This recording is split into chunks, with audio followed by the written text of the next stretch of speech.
jemaat Tuhan, selamat pagi. Tuhan memberkati kita, tetap kuat, tetap percaya kepada Tuhan, dan kita mempercaya bahwa Tuhan tidak pernah meninggalkan kita. Di balik semua yang telah terjadi, kita terus belajar bahwa pandemi ini di satu sisi adalah Tuhan ingin menunjukkan bahwa tidak ada Tuhan selain Dia di seluruh dunia ini. Dan itu yang Tuhan lakukan ketika Dia menunjukkan berbagai hal, kejadian-kejadian yang luar biasa di Mesir. Tujuannya supaya Firaun melihat Tuhan, dan semua orang yang hidup bisa melihat bahwa Tuhan itu hebat dan dahsyat. Karena itu kita melihat pandemi, kita melihat hal-hal yang sukar, sulit, tidak ideal dari sudut pandang yang berbeda. Bahwa di balik semua kita boleh melihat bahwa Tuhan kita dahsyat dan luar biasa. Dan Tuhan sedang mempermalukan, dunia sedang dipermalukan dengan segala kepintaran, kehebatan yang selama ini dibanggakan,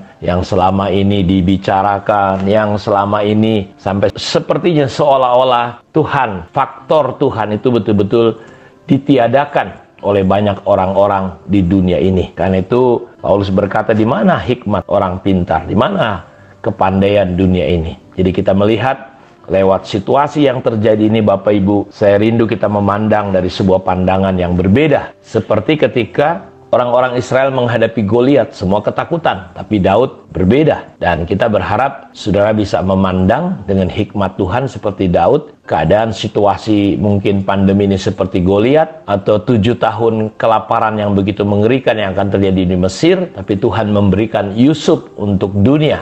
Dan saya percaya untuk itulah gereja hadir, untuk itulah gereja ada, saudara ada di dunia, bukan untuk terjebak dan menjadi sama dengan dunia, tetapi kita menjadi pribadi-pribadi yang berbeda, menginspirasi dan mendorong orang untuk akhirnya orang-orang pada bisa percaya kepada Tuhan Yesus. Karena itu kita sedang belajar bahwa dasar daripada kejemaatan kita, dasar daripada sebuah gereja yang kokoh dan kuat, yang alam maut tidak bisa menguasai, adalah dasarnya Yesus Kristus, pewahyuan Yesus Tuhan. Tidak boleh ada dasar yang lain, kata Paulus, karena satu hari semua bangunan itu akan diuji, semua bangunan itu akan terbakar oleh api. Karena itu kita terus sedang belajar bagaimana ketika kita berkata Yesus adalah Tuhan kita, Yesus adalah penguasa tunggal, Yesus adalah kurios, Dia adalah Tuhan atas hidup kita, maka kita belajar untuk mendengar dan mentaati Tuhan di dalam kebenaran firman-Nya. Karena itu menjadikan Yesus Tuhan,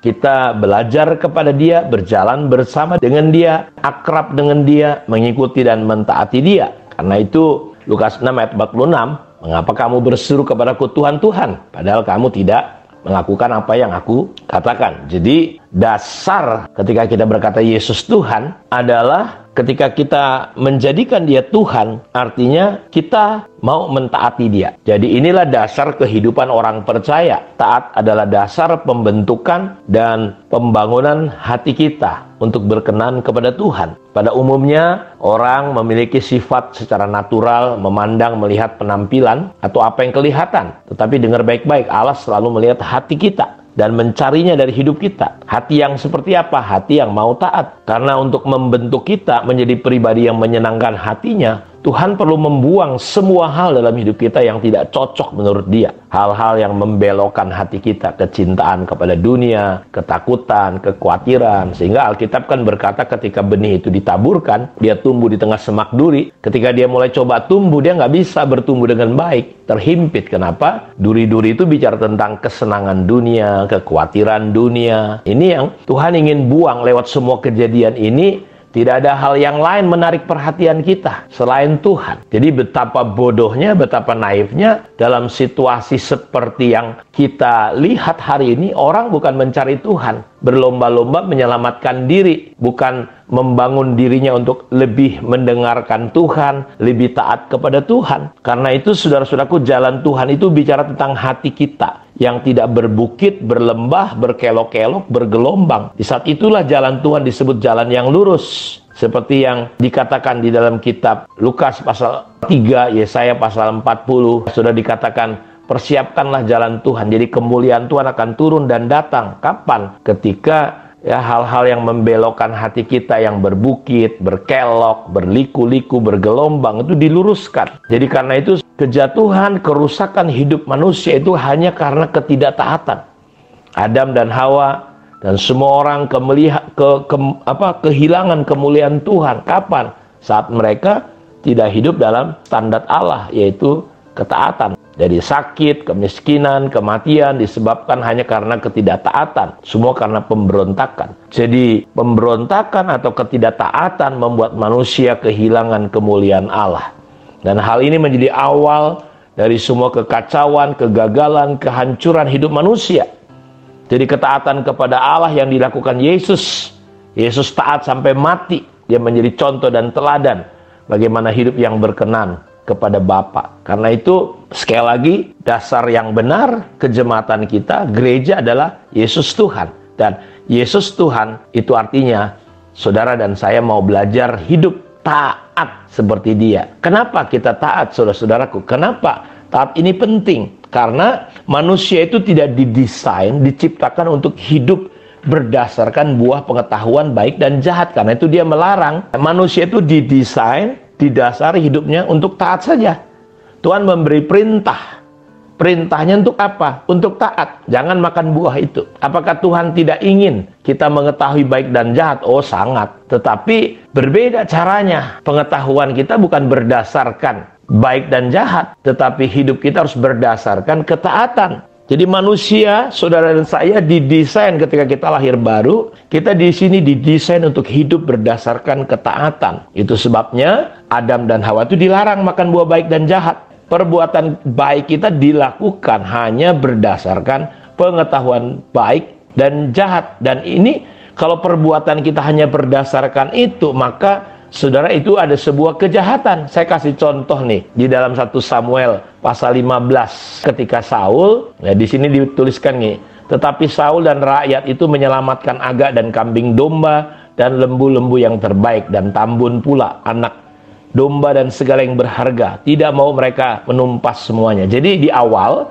Tuhan berkata bahwa semua harus ditumpas, semua, ya. Tetapi apa yang terjadi? Ternyata Saul ketika sudah menang dalam peperangan, dia nggak menumpas kambing, domba, lembu yang terbaik, ya, yang tambun. Menurut pandangan dia, menurut pemikiran dia ini begitu berharga, dia nggak buang, dia nggak tumpas. Dia justru hanya yang buruk, yang jelek yang dia tumpas. Menurut ukuran manusia bagus. Lalu datanglah firman Tuhan kepada Samuel, demikian, aku menyesal karena aku telah menjadikan Saul raja, sebab ia telah berbalik daripada aku dan tidak melaksanakan firmanku.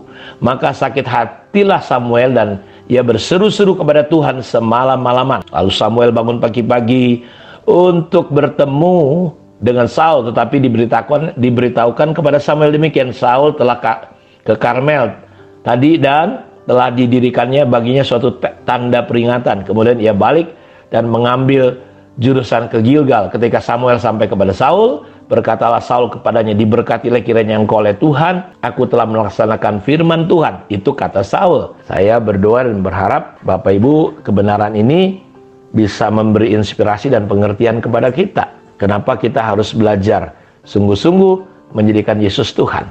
Jadi kalau kita tidak taat, sekarang saudara, Yesus yang mana yang sebenarnya sedang saudara ikuti? Kiranya Tuhan memberkati. Kita akan sambung besok lagi. Mari kita berdoa. Bapa, berkati semua anak-anak-Mu. Firman-Mu tidak akan pernah kembali sia-sia. Dalam nama Yesus, jadilah teguh kembali anak-anak-Mu. Yang sakit disembuhkan, yang lemah dikuatkan kembali, yang sedang bingung Tuhan teguhkan hatinya. Kami mau belajar hidup dalam ketaatan kepadamu, sehingga kami menjadi gereja jemaat yang alam maut tidak bisa menguasai. Dalam nama Yesus kami berdoa. Amin. Tuhan memberkati kita semua. Shalom.